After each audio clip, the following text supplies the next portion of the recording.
Good morning. This is the Bible study for Saturday, May 23rd, 2015. The topic is "The Veil Shall Be Taken Away." And I'll read the quote from Retrospection and Introspection by Mary Baker Eddy. In the first century of the Christian era, Jesus went about doing good. The evangelists of those days wandered about. Christ, or a spiritual idea, appeared to human consciousness as the man Jesus. At the present epoch, the human concept of Christ is based on the incorporeal divine principle of man. And science has elevated this idea and established its rules in consonance with their principle. Hearing this saying of our Master, "And I, if I be lifted up from the earth, will draw all men unto me," the ideal of God is no longer impersonated as a waif or wanderer, and truth is not fragmentary, disconnected, unsystematic, but concentrated and immovably fixed in principle. The best spiritual type of Christly method for uplifting human thought and imparting divine truth is stationary power, stillness, and strength. And when this spiritual idea is made our own, it becomes the model for human action. When I picked that, I didn't think about having to read it. Very well done. Very well done. So good practice. The first question is, how long was Moses on Mount Sinai? Well, he was there for 40 days and 40 nights for each time that he got the tablets of the commandments from God. And there wasn't any food up there either, was there? Yeah, it was interesting. 40 days and 40 nights without any food or anything. Because the only other that had done that, I guess, was Jesus, and I believe that Elisha. A long time, humanly speaking. But they were being sustained by God. May I ask a question? I don't know if it's appropriate here. It talks about the tents in the Bible, and I couldn't figure it out. Did he keep coming down from the tent, or did he come down with the tablets and then there was a tent? Does anybody know about the tents? Yeah, that was after he came down from the mountain. Okay. That's what I thought. Tom, do you want to say anything about the tent? Good morning. You know where the tents were, Tom? I guess that's what they lived in and worshipped in when they were on the move like that. Not really. So I remember we had a Bible study before, and the tents were really huge. Yeah, that's right. I remember that too. They carried them. You didn't visit the tents when you went to the Middle East, did you, Tom? Say, I wanted to go back to the quote from Retrospection, Introspection, just to point this out. When Peter went to go visit Cornelius, and then he spoke to Cornelius about the gospel. So, I mean, these are very simple words, and so who knows if it has any relation to it. But he said to Cornelius, quote, Jesus went about doing good. So I think you can kind of infer from this that Mary Baker Eddy really did read the Bible a lot, and what she wrote was based on what she read in the Bible. So that's in Acts chapter 10,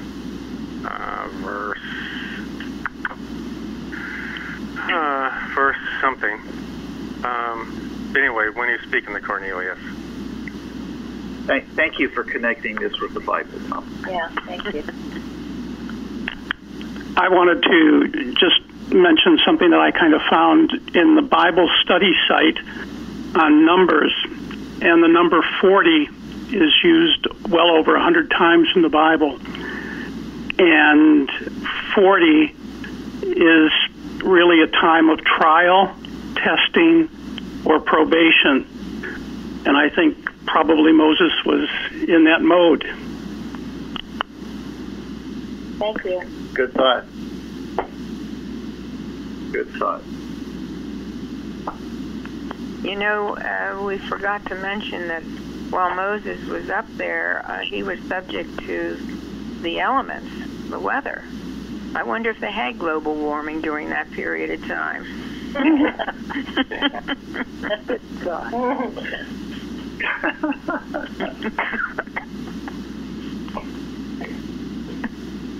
All right. Question number 2. Was this the first or second time Moses received the 10 Commandments? The second time.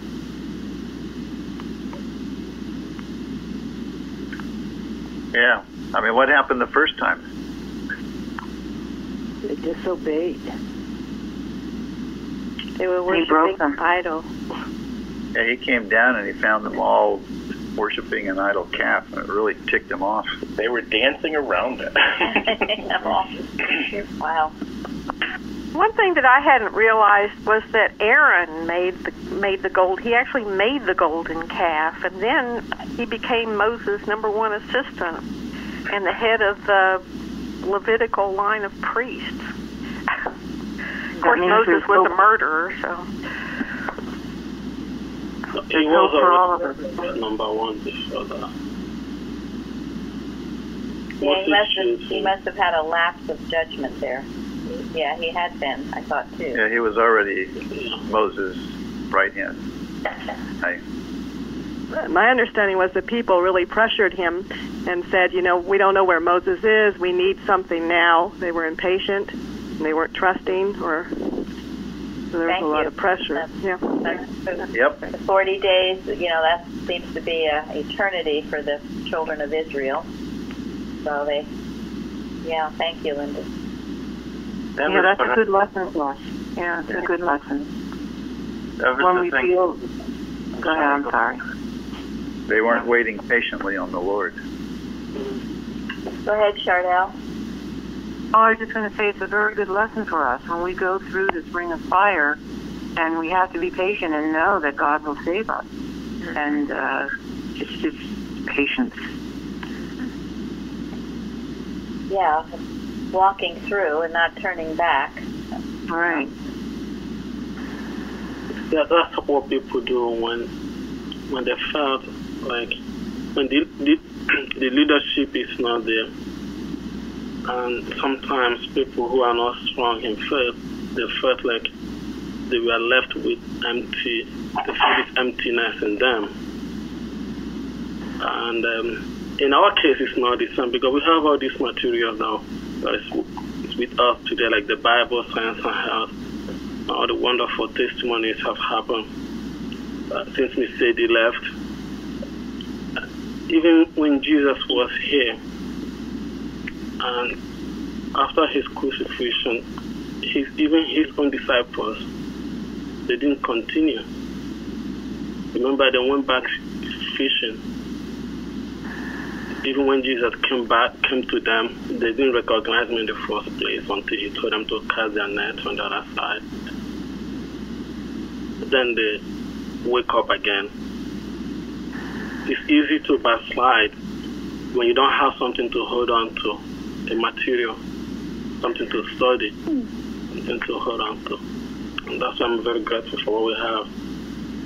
Thank you. That's a really good point. Very good idea. Easy to backslide. Easy to backslide. It's why we, continue doing this week after week. It's encouragement, reminder to keep us focused, so we don't backslide. So. If once was enough, the world would be a lot different. Right. So it was his second time. They were definitely not ready the first time. And Moses needed another 40 days to come down.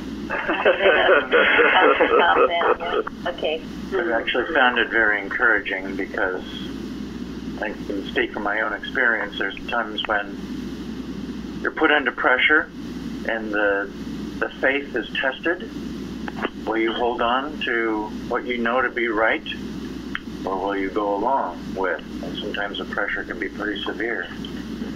But you come through better by holding on, and even if you stumble, it's not the end of the world. There are always second chances.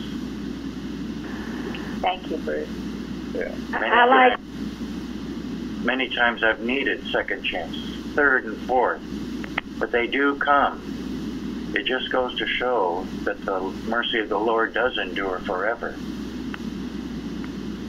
But we got to do our part to make progress. And working with the quality of patience, I'm very appreciative of one definition you gave: active expectancy of good. Yes, thank you. Yeah, the only pressure you ever feel when going through this fire is the pressure of the apostolic command to come out from the material world and be separate, which is the only time Mrs. Eddy mentions pressure. And you will feel it, and you might feel like it's coming externally, but it really isn't. It's the fire that's burning off the dross. And just walk through it and have faith, and you will come out on the other side, always better than before. The dross is burned off and the gold is revealed.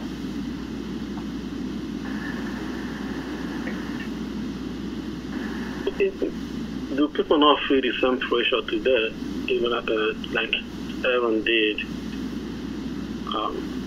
for something? I mean, you can see the influence coming from TV, coming from families, coming from friends. Everybody's looking for something. And it's enormous pressure. And if you're not strong, if you don't know where you are in God, it's very easy to fall into this pressure to satisfy a few people or a few desires. And the end is always distrusting. Yeah. Go ahead, Jim. All right. Question number 3. What is the significance of Zion, and is it closer to Jerusalem or New Jerusalem? I asked that because when I looked up the definition of Zion, it says spiritual foundation and superstructure, inspiration, spiritual strength. And then it also says emptiness, unfaithfulness, and desolation. And I thought it was interesting that it had two sides to it. So. Well, Mrs. Eddy often gives both the spiritual and the literal definition of words that are used in both ways in the Bible, so that we have sort of both sides, if you will. Well, I'm very thankful that you asked this question, because it led me to look up the definitions for Jerusalem and New Jerusalem. And I don't know if anybody else wants to comment about it. But go ahead and read them. Yeah, it shows. Well, here's Jerusalem. Okay, get ready for this. Mortal belief and knowledge obtained from the 5 corporeal senses. The pride of power and the power of pride. Sensuality, envy, oppression, tyranny. And then there's a period, and it follows by home and heaven. Now we're moving on to New Jerusalem. We're wondering whether Moses was closer to Jerusalem or New Jerusalem when he got these commandments. So here's New Jerusalem. Divine science, the spiritual facts and harmony of the universe, the kingdom of heaven or reign of harmony. Thank you. And it's in New Jerusalem that it's in Revelation that they saw. John beheld. Yeah, John beheld New Jerusalem. So it states in stages of consciousness, depending on where you are. You can be in Jerusalem in all that pride and power and sensuality, or raise your thoughts to New Jerusalem. Yeah, one of my Bibles said it's the high calling of God for his people. I thought that was interesting. That was the definition of New Jerusalem? Yeah. Yeah, thank you. I think in the first citation in Isaiah, where it talks about Zion, the city of our solemnities, thou shalt see Jerusalem a quiet habitation, a tabernacle that shall not be taken down. I think that really refers to the New Jerusalem, and that it's always been there. We just don't always see it. Right. Absolutely. I looked up the definition of Zion, and it gave me all these wonderful, descriptions of what it was physically, in Jerusalem, and David changed the name to the City of David, and then the ark, he brought the ark there, and then Solomon took the ark to the temple on Mount Moriah. It also said there are passages in the Bible, Isaiah 60:14, Hebrew 12:22, and Revelation 14:1, where Zion becomes equivalent of the heavenly Jerusalem. Yes. I like the way John, when Mary was referencing to Revelation, when John said about the old Jerusalem, he said here, I saw a new heaven and a new earth. For the fourth heaven and the fourth earth were passed away, which means you cannot dwell on both Jerusalems. You have to choose which one of the Jerusalems you want to dwell on, because the old have to pass away for you to actualize the new Jerusalem, which only comes from God, as John said here. And I, John, saw the holy city, New Jerusalem, coming down from God out of heaven, prepared as a bride adorned for her husband. Thank you. One of the definitions I found for Zion was citadel for the Bible. And Mrs. Eddy refers to Zion as spiritual foundation. And then I had something from Prose Work I'd like to read if it's okay. It says, watch your thoughts and see whether they lead you to God and into harmony with his true followers. Guard and strengthen your own citadel more strongly, lest you will go wiser and better through every attack of your foe, and the golden rule will not rust from lack of use or be misinterpreted by the adverse influence of animal magnetism. Thank you. I love that.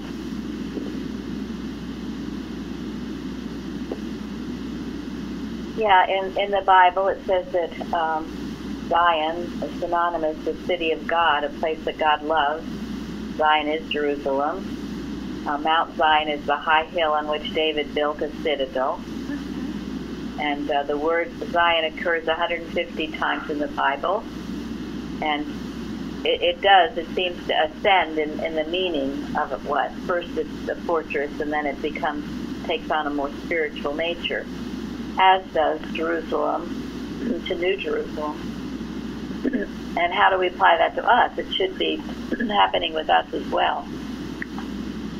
From this false, mortal concept of life to the divine and spiritual.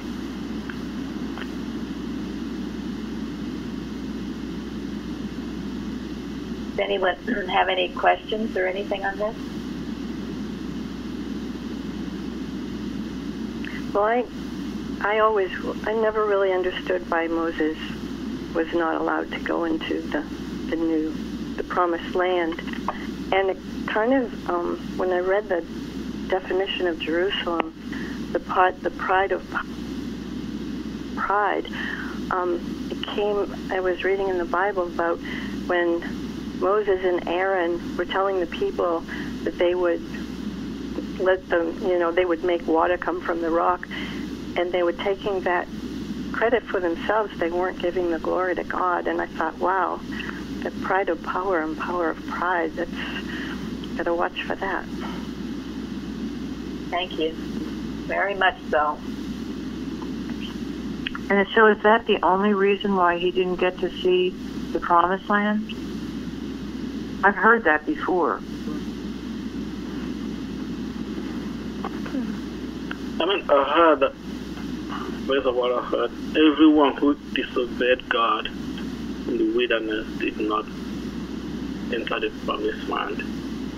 In fact, everyone born in Egypt, every single one of them did not enter the Promised Land, except Joshua and Caleb, which, as we all know, both of them remained faithful to God from the beginning to the end.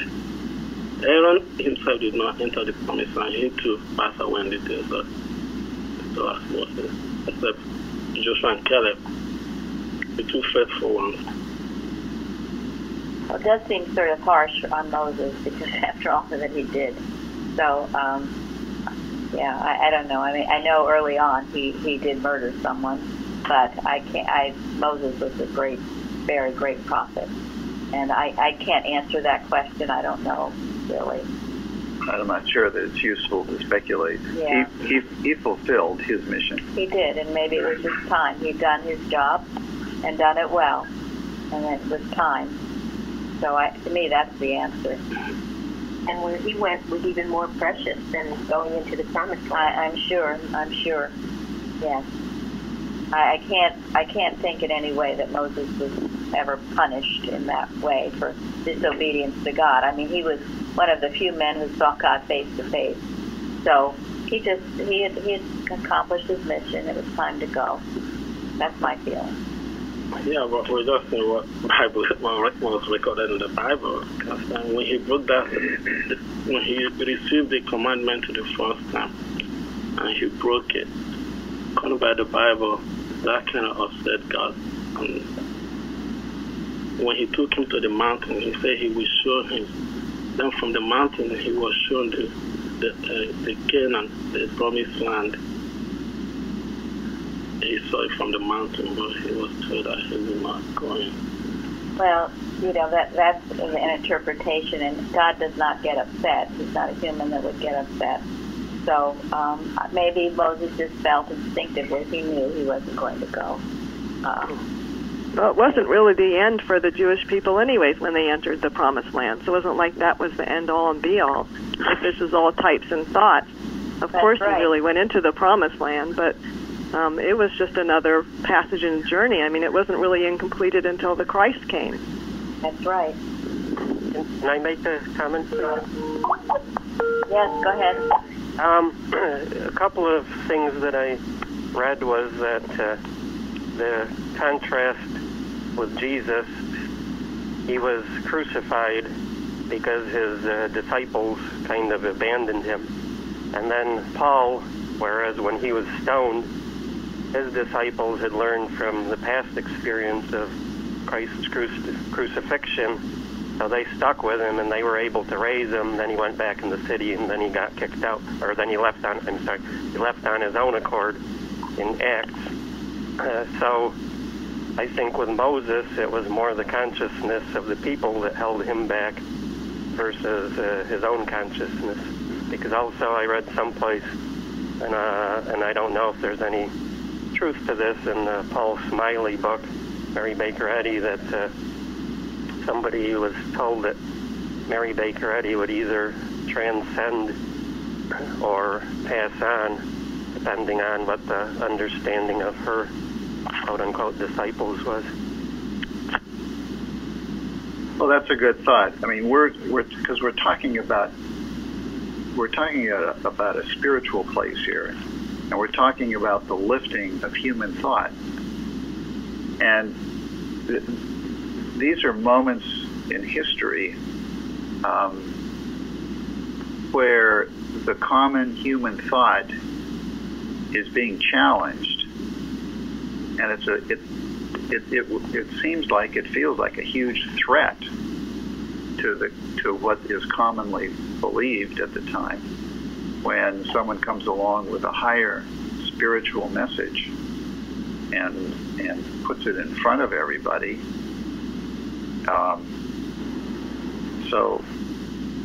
And there's a lot of antagonists schism to this new thought, this new idea.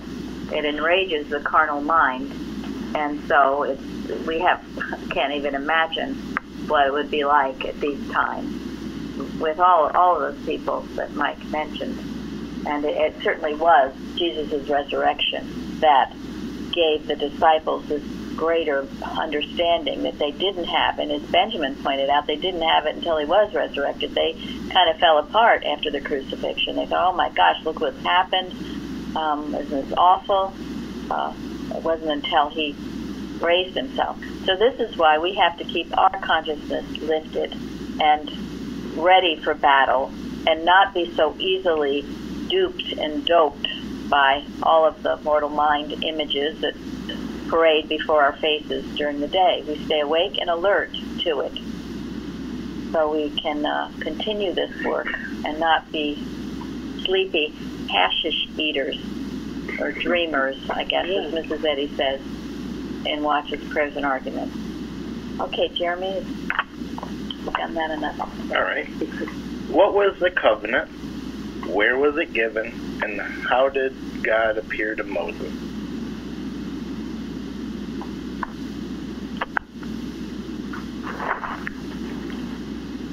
The covenant was an agreement between God and man, and Moses, and that if the commandments were kept, the people would regain God's grace and be redeemed from their sin and receive God. Could you speak up a little bit, Jean? You're kind of fading out.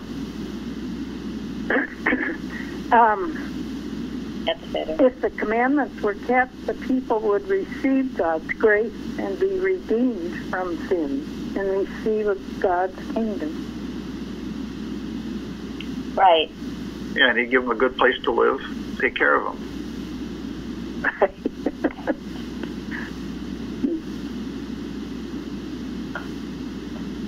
Anyone else on covenant? We've talked about covenant quite a bit. Yeah, I found that it's, like Jean said, it's a mutual agreement. And then it becomes, and the covenant goes on. I'm beginning to understand that now. That it's the agreement between God and the people is fulfilled. And this giving the laws to Moses was one of the fulfillments to the promise that he made to the patriarchs. That was all new to me, and it was like a light dawning. Thank you. But it went on to say, you shall destroy the altars and images that they have there, and shall worship no other God, that God is jealous. Thank you. Yeah, he was preparing them for this move into the promised land, wasn't he? Giving them practical instruction. Don't mix with the false beliefs. And he ended by saying, "Thou shalt make thee no molten gods, no more golden calves." Which means no more man-made gods, something that we imagine on our own mind and want to have instead of submitting to the divine and one and only. And how is this applying to us today? I'm sure none of you have golden calves in your house. The God of this world. Yes. And in the lesson, we bow down to matter and entertain finite thoughts of God like a pagan idolater. Mortals are inclined to fear and to obey what they consider a material body more than they do a spiritual God. That really struck me today, and you think about it. Everywhere you go, every magazine, it's all about your body, how to keep it, how to eat it, or how to feed it, all of this stuff. And then after you do all that, then you're afraid of what's going to happen to it. And that's idolatry. It's idolatry, pagan idolatry. You know, on Sundays, what do you see people doing? Spending, 18 rounds of golf or taking their whole families to football games. No consideration to God or church or anything like that. Pagan idolatry. It's going on, and I have to see it and be aware of it to handle it in my own thinking, because it's not a good sign of the times, and to make sure that I'm not indulging in it. That's a wonderful quote from Science and Health in the lesson this week. So ask your own self, are you a pagan idolater?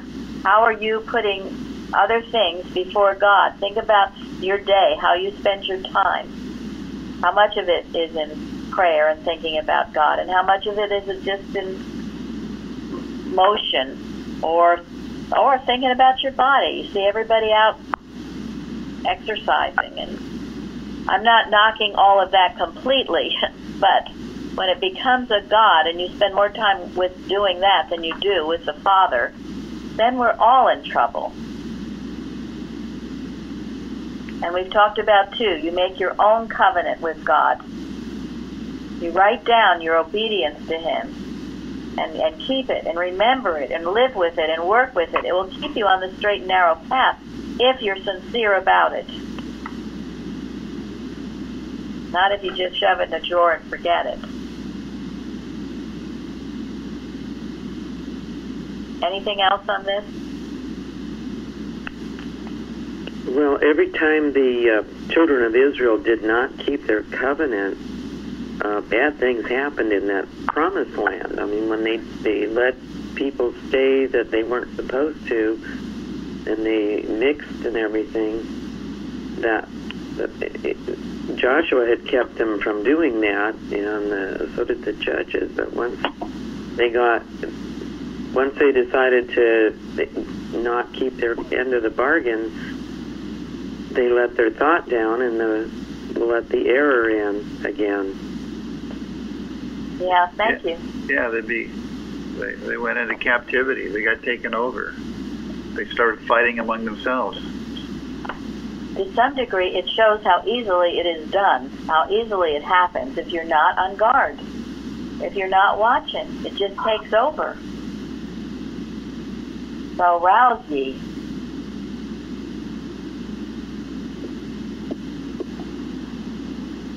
All right.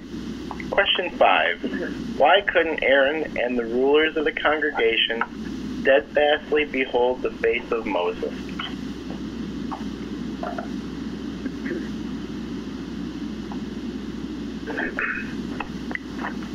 I found a quote in Science and Health that says, "When first spoken in any age, truth like the light shineth in darkness, and the darkest comprehended it not. A false sense of life, substance, and mind hides the divine possibilities and conceals scientific demonstration." Perfect, thank you. Good answer. I like how Paul defined it in the Bible, and then if you go down in the lesson, down in 2 Corinthians chapter 14, Paul said, their minds were blinded. For that reason, they couldn't see God. Thank you. That statement from Science and Health fits perfectly with a Bible commentary I saw that said their thought was so removed from the standard presented in the Ten Commandments that it created great fear in them, so that they couldn't bear the brightness of that truth. And the commandments were hidden from them in a sense by this, what was represented by the veil, because of the sense of sin it revealed within themselves. Thank you very much. Yeah, it made them afraid, as Gary said earlier. It made them afraid, and so will this truth. This is that he talks about truth being formidable. If there's any kind of error in you, and the truth is being spoken, you'll feel a chemicalization. You'll feel perhaps fear or overturning, or you don't want to hear it, or you might even want to leave the room and run. You don't want to hear it. Or you might want to attack the messenger. Yes, too. That's right. It says in the Bible that men love darkness rather than light, and they didn't come to the light. Do any of you know the story of Caspar Hauser in Science and Health? Yes. Okay, who will tell it to me? Yeah, who wants to repeat the story? Just summarize the story. Who said yes? Well, he was in a dark cave his whole existence, and he just lived on a crust of bread. And when he was rescued, when he was taken out of there, he just couldn't survive. They had to put him back because the light and everything normal was just torturous to him. Thank you. There was a dark dungeon. So people come out sometimes by degrees, and you can't force it. They come out by degrees at times. Some people are hungering for the light. They love it. They just respond to it. But others, it's scary. They retreat. Yeah, I mean, Moses had just had a tremendous spiritual communion with God. He had received a spiritual message that was higher than mankind had ever received prior to that point. When he came down from the mountain, it was like everybody else was in some kind of a dungeon in the dark. In comparison.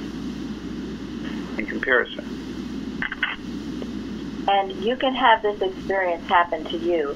If you've ever been, maybe perhaps healed, or you're in a state where you've been studying and you feel God's presence and power, or you're just so inspired by something, and then you go out to a group of people who are just, not at that state of consciousness that you are in,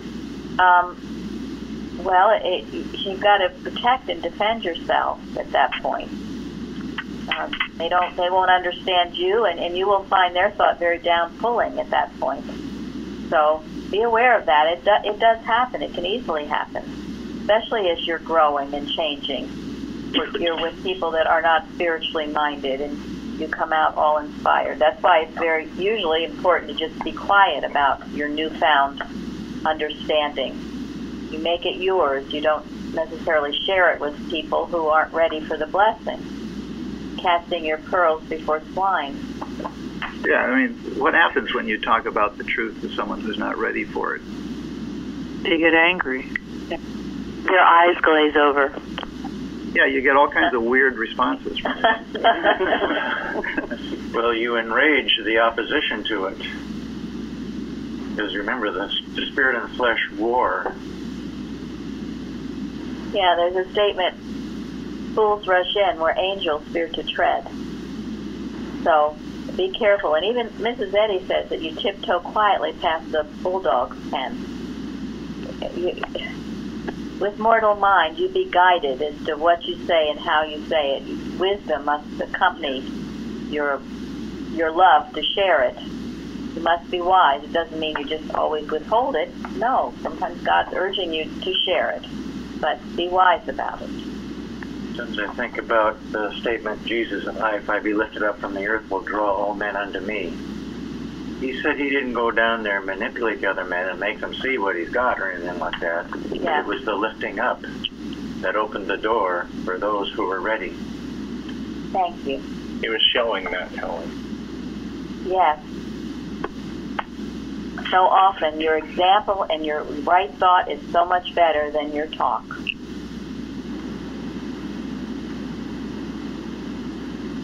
Ready? Well, we sort of got into what does the veil represent. Does anyone have any more to talk about that? Boy, do I. I've been waiting for this one. Me too. I've been waiting for this veil.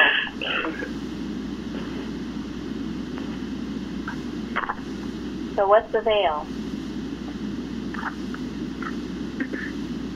Once again. Obstruction of the truth. The what? Obstruction. Obstruction of the truth. Thank you. Material sense. Material what? Material sense. Sense, The covering over the truth. Yes. In Science and Health on page 114, it says, Christian Science explains all cause and effect is mental, not physical. It lifts the veil of mystery from soul and body. Yeah, I thought that was a great, because goes right into our lesson on soul and body, because we talked about most people think, this is a material body and it dictates to us, while Mrs. Eddy turns that false belief upside down. She gives a definition of veil on 596, a cover, concealment, hiding, hypocrisy. The Jewish women wore veils over their faces in token of reverence and submission, and in accordance with Pharisaical notions. The Judaic religion consisted mostly of rites and ceremonies. The motives and affections of man were of little value if only he appeared unto men to fast. The great Nazarene, as meek as he was mighty, rebuked the hypocrisy, which offered long petitions for blessings upon material methods, but cloaked the crime latent in thought, which was ready to spring into action and crucify God's anointed. The martyrdom of Jesus was the culminating sin of Pharisaism. It rent the veil of the temple. It revealed the false foundations and superstructures of superficial religion, tore from bigotry and superstition their coverings, and opened the sepulchre with divine science, immortality, and love. That's the veil. And I want to talk about what is this business about the veil over the book Science and Health.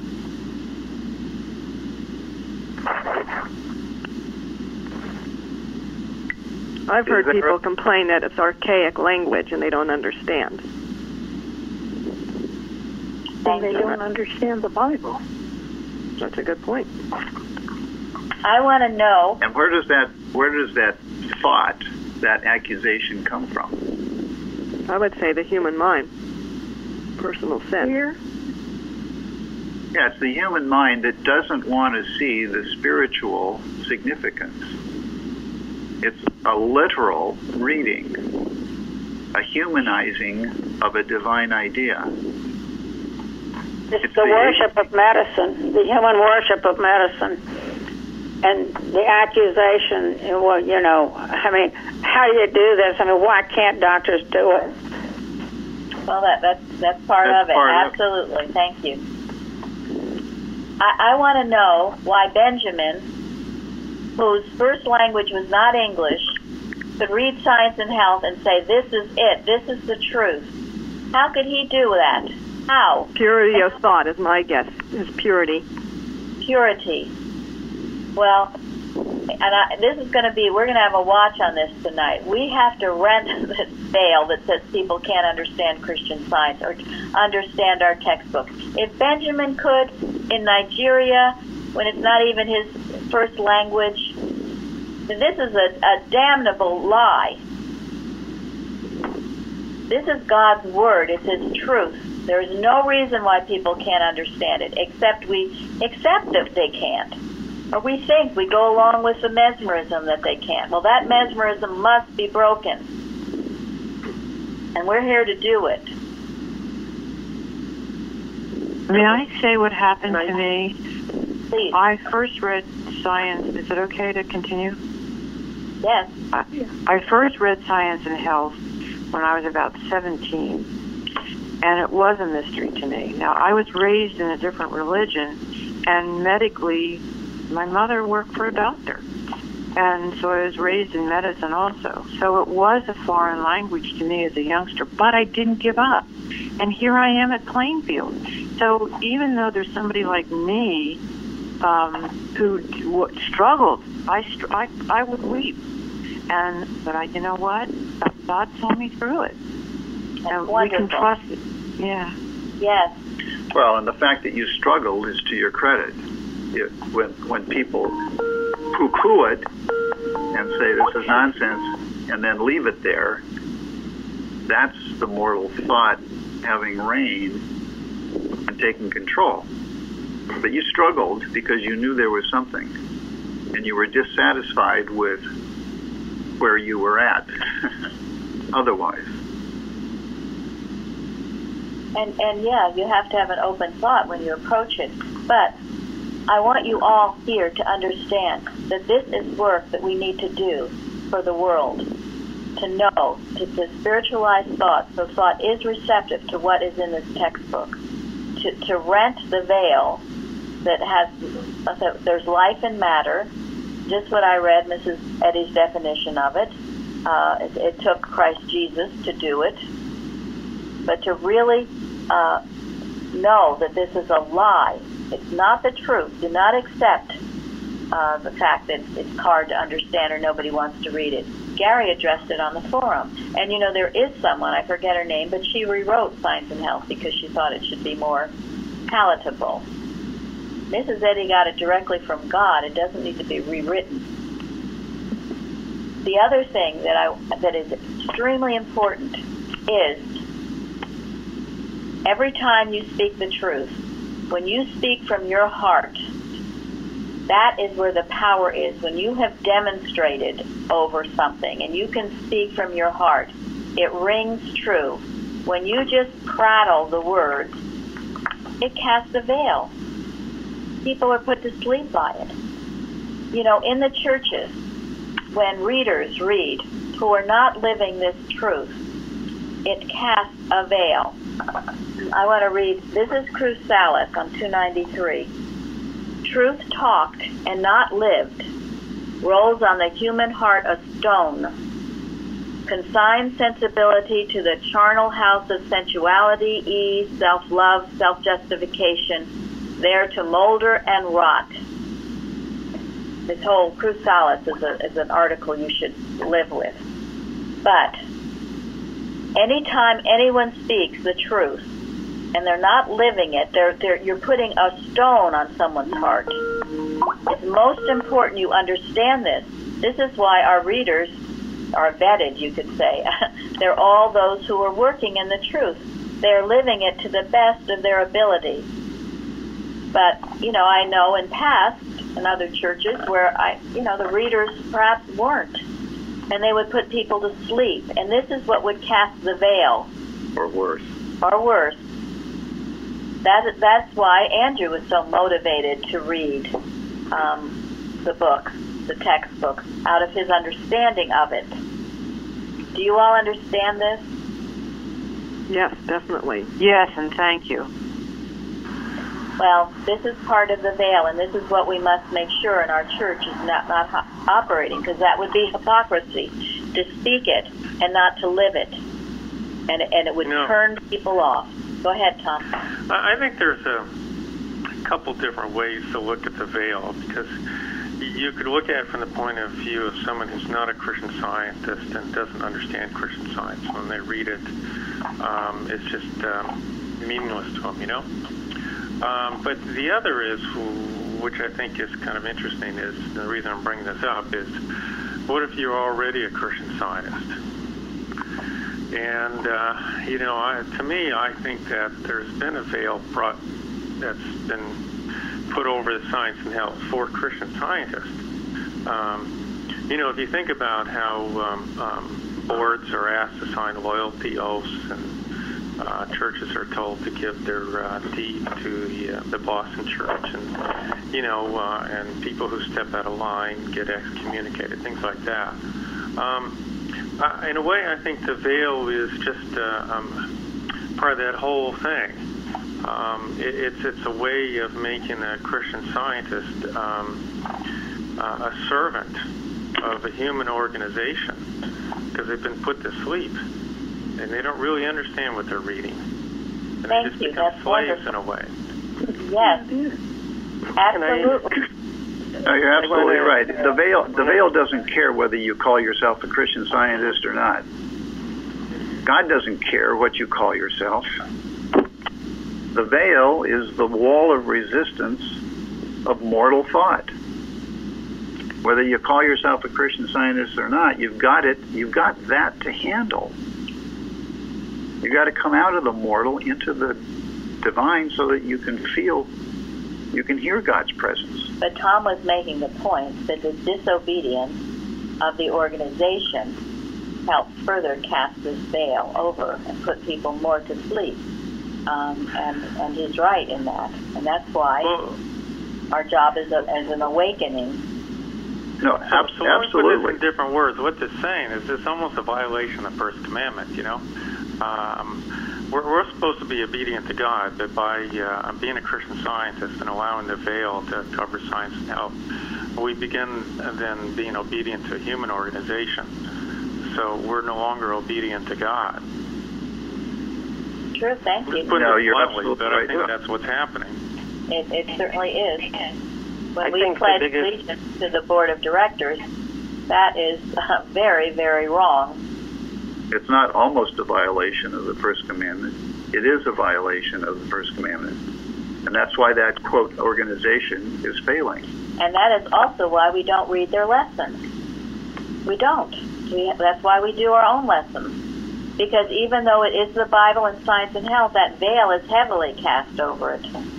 And you've got to work through it. And as we said, years ago when Mrs. Evans decided we needed to write our own lessons, it was because what was being read was putting everybody to sleep. And it wasn't the words itself, it was what was behind the words, the disobedience of it. Go ahead. Was that Mike who wanted to talk? Yes, thank you.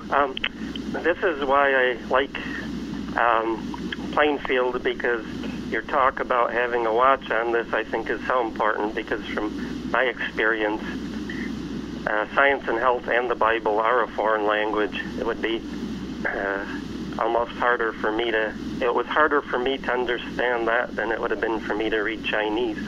And it was from my ignorance, but the thing is that the veil, to me, is cast from the way the Boston culture is doing things. Because when I went to the church for the first time, I told everybody, I don't understand science and health. I'm reading the lesson, I get nothing out of it, I don't understand it.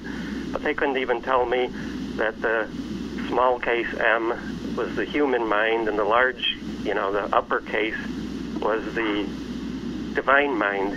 And I didn't understand that. I just read mind and mind. It made no sense to me. So I think I so wanted to understand it, and I struggled for 5 years, whatever years, and then finally when I went to class instruction and was taught the simple basics. The other thing was somebody told me to read something in prose works, and I thought they meant miscellaneous writings, and the book that I had was a modern prose works where there were no tabs. So I go to page, I go to page whatever it was that I was supposed to go to, and what I wanted wasn't there. So finally I gave up, because I didn't realize it was in miscellany, which is in the back of the book, not the front of the book. So it's ignorance like that, which isn't malicious on my part, but it was ignorance just the same. And Irving Tomlinson was a ordained minister, and he couldn't understand science and health until he went to class, and this is what he says. So I think it's not just it doesn't matter how much you've read the Bible. I think it's the one's spiritual altitude, but then on the other hand, I think it's the Boston culture that is making it much more difficult for honest and truth-seeking people to actually understand it, because they're the main veil, I would say. Thank you very much. Well, wouldn't the culture also say that you'd have to have a human teacher to understand it? My feeling was that her intent at the end was that the book would be the healer, the teacher. Well, I will address that one too. I hate to butt in, but what I did was I jumped overboard because I didn't get any answers at my church, and luckily the church folded, because then I ended up with the bound volumes. But before the church folded, I went to class. I learned how to study. And when the church folded and I ended up with the bound volumes and I started reading, I picked up an allegory out of the bound volumes by accident. And it's like, this isn't the way it's written. So I took prose works and I compared them side by side, and it was two totally different stories. The one in the journal I could understand because it said Christ Jesus or Jesus Christ came down from the mountain, and in prose works it's maybe a man came down from the mountain. I don't know the exact wording, but I kept always thinking, oh, well, that's probably Jesus Christ, but I didn't know for sure. But then to see that Mrs. Eddy had originally written it as Jesus Christ had come down, it's like, okay, I did know, but because of all my doubts and misunderstandings and all the things that people had told me at church, I couldn't understand it. So then what I started to do was I went on eBay and I started buying up all the old volumes of Science and Health that I could find, and started comparing the things I didn't understand in the latest edition, and if I found them in the earlier editions, between the two of them I could start to understand what was going on. So it was going back to Mary Baker Eddy, yes, but she had so spiritualized, in my opinion, this is just my opinion, the last edition, that I couldn't understand it, whereas the wording in the earlier ones I could understand. I can understand that, but reading the first edition helped me to understand the current edition. Well, the 1910 edition. Yeah, the allegory is not in Science and Health, however, but I'm not sure what you read. Maybe it wasn't earlier. No, it's in prose works and in the journal. Right. It's in miscellaneous writings, and I compared the two of them, and it's just very fascinating. Well, there's one in miscellaneous writings that Mrs. Eddy wrote. The second one. They both were written by Mrs. Eddy, but what happened was that what she did was because in the first Science and Health, for example, she wrote about, I think like the third edition, she talks about the healing of her niece and how she was so appreciative of it. And then this was the same niece that ended up turning against Mrs. Eddy and denying that she'd ever healed her, even though she had, well, God healed her, but through Mary Baker Eddy.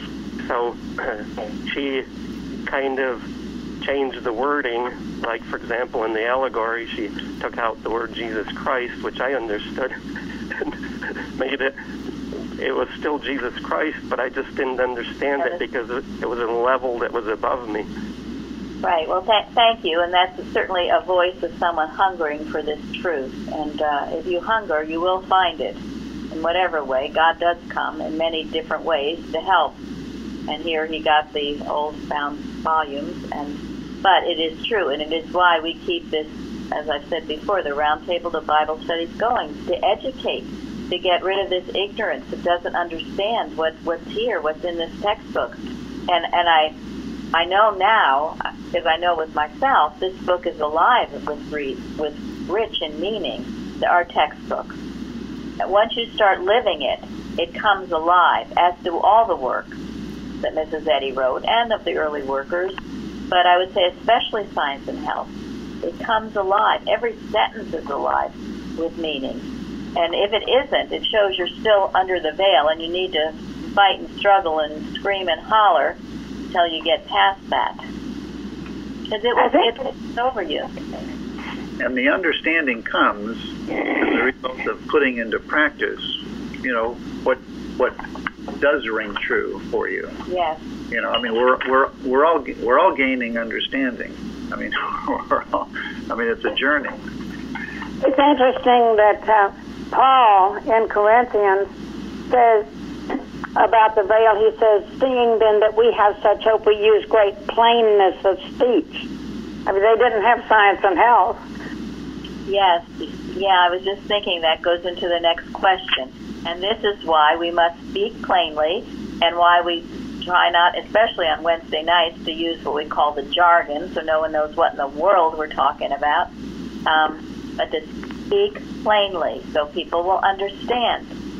If you can't speak plainly, it shows that you don't understand. And not only plain, but great plainness. Yeah. And what is it that makes it great? Actually, honesty.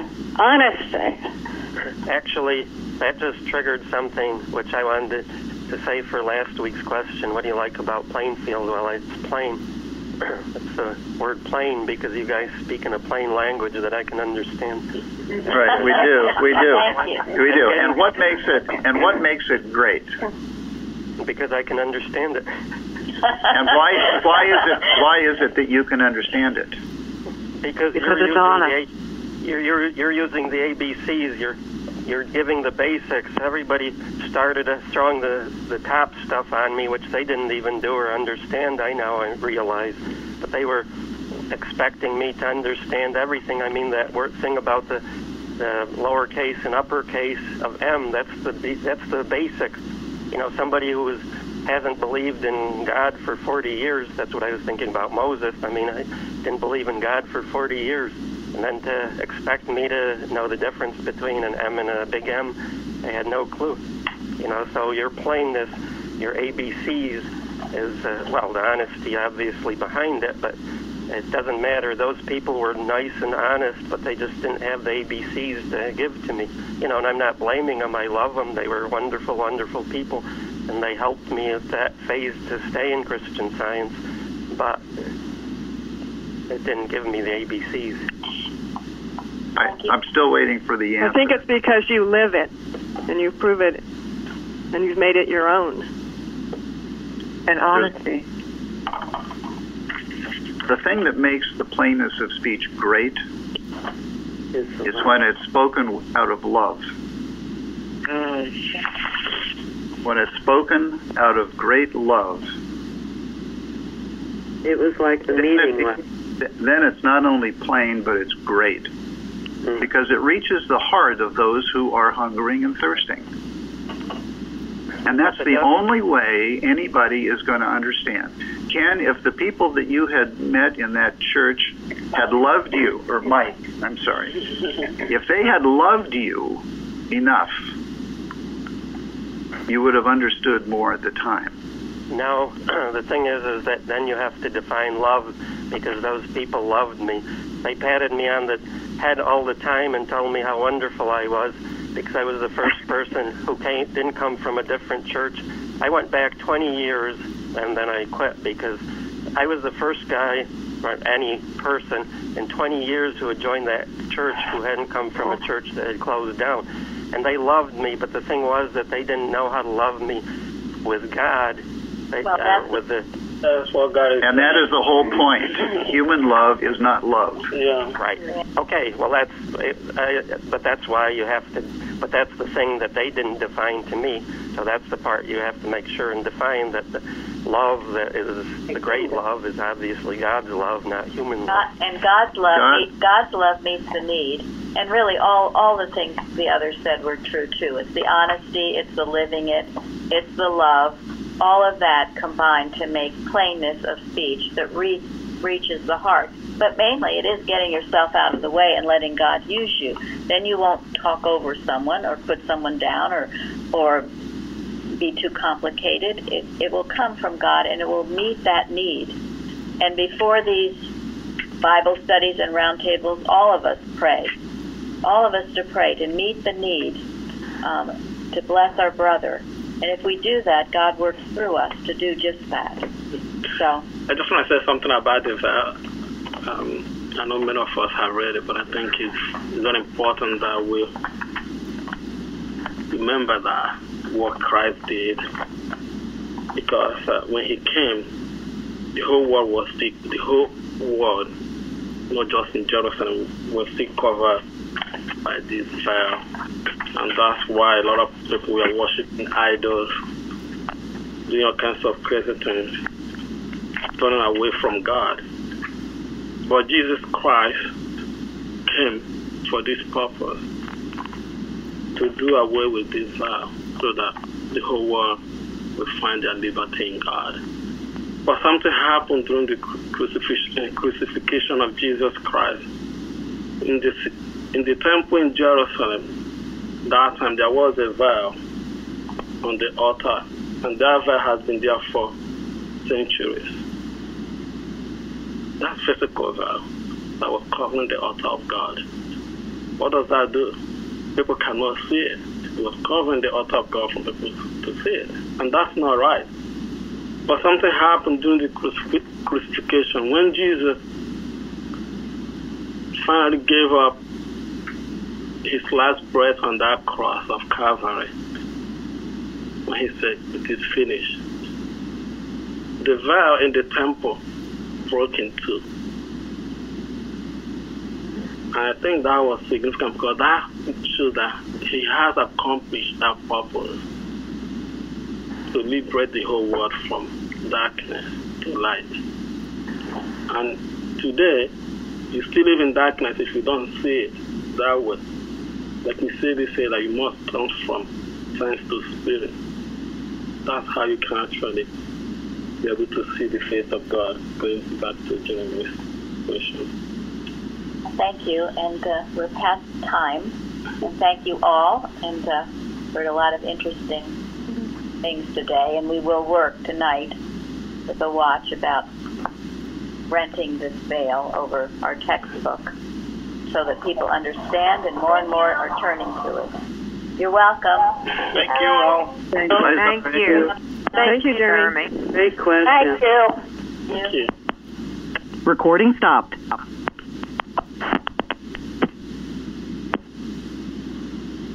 The conference is now finished. You will now be disconnected.